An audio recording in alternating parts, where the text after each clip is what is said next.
অসৎ মানুষ চালাক হতে পারে, তাই বলে কি তার বুদ্ধি শুনতে হবে? তো আপনাদের কাছে একটা গল্প বলব। এক কাক সমুদ্রের পাশে একটা ঝিনুক কুড়ে পেল। তখন সে কিছুতেই ঝিনুকটা ভেঙে খেতে পারছিল না।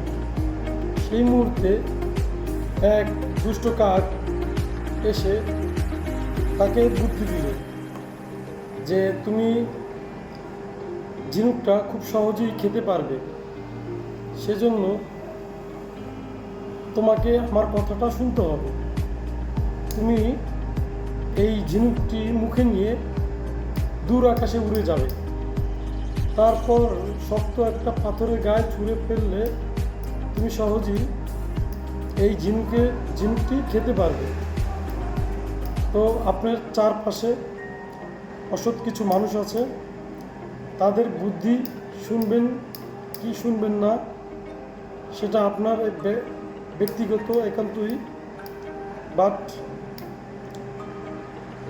যদি অসৎ মানুষের কথাগুলো শুনে বুদ্ধি নিয়ে কাজ করেন, তাহলে আপনি সফল হবেন না এবং আপনি খেতে পারবেন না। আজকের মতো এখানেই সমাপ্ত।